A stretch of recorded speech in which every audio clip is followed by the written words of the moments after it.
good evening and welcome back sa aming munting channel. Kakarating na namin guys ni Ash kasi kanina ay nag-check kami ng ulamin doon. Bala ko sana magmanok. Kaso lang nung nakaraang araw ay manok din.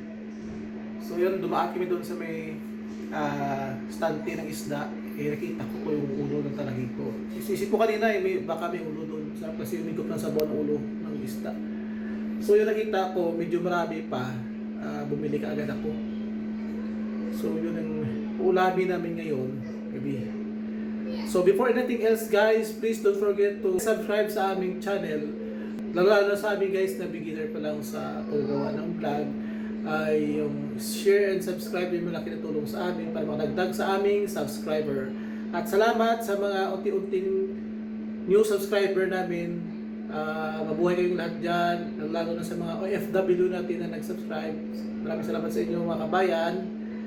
So, ayan, ito yung lutuin natin ngayon. Stop. Ilagay natin yung ating mga sangkap mga kabayan dahil kumukulo na yung ating tubig. Ilagay natin yung ating mga sangkap. Ayan.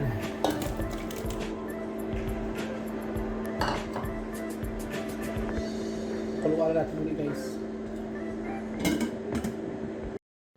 So ayan na guys, kumukulo na siya. Ilagay na natin yung ating sinigang, source of mix. Ito yung madalas na nilagay ko. Wow, kumukulo na siya. Habang kumukulo siya, ilagay na natin to para ma-mix siya. Tapos may konti, ilagay na natin isda. Pag naglagay ako nito guys, hindi masyadong maasim. Pero ano lang, kalahati lang ito. Kasi may mga kamatis naman eh. Ayan. Tapos yung ating asin. Paminta. So maya konti, ilagay natin yung ating isda. Tapos ito, yung dahon ng kamote. Hintayin natin ito guys ng ilang minutes. Tapos ilagay na natin yung ating isda. Yes. Ayan. So ilagay na natin guys yung ating una ulo. Ngayon natin yung ating ulo. Ayan.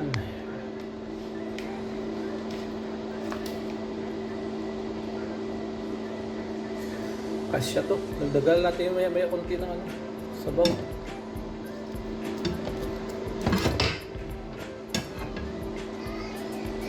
Tapos yung ating mga ibang piraso. Lagay lang yan sa gilid. Kasi sayang guys, pag dinamihan ko ng tubig, hindi man maubos yung sabaw. Minsan, kami lang dito kasi. Dadagal natin siya ng tubig. Yan. Pwede na yan. At pakuluan natin ulit guys.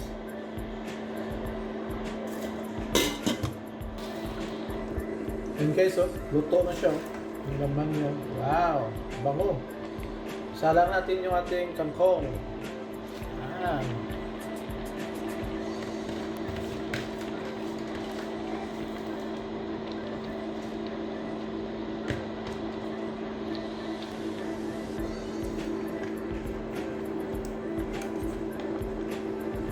Masarap kasi pag may mga vegetables leaves, gaya nito,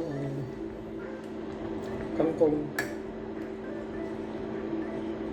Lagyan ko sana siya ng mga ibang gulay, mga katulad ng okra, sitaw.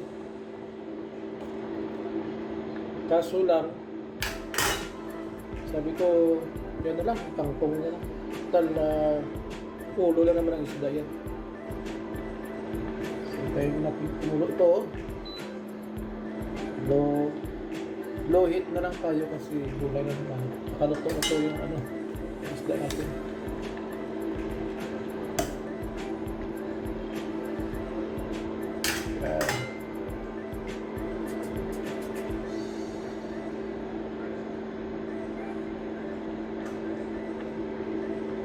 Ang ulo guys, laki ng ulo.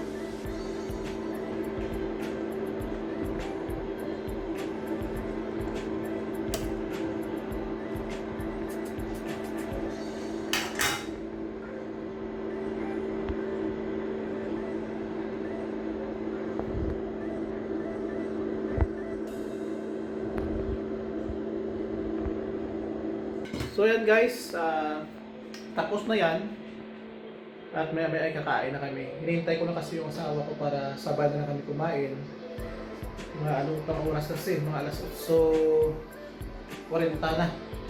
So mga 9:10 siya darating dito. So ilang minutes pa, so hintay-tayin ko na lang siya.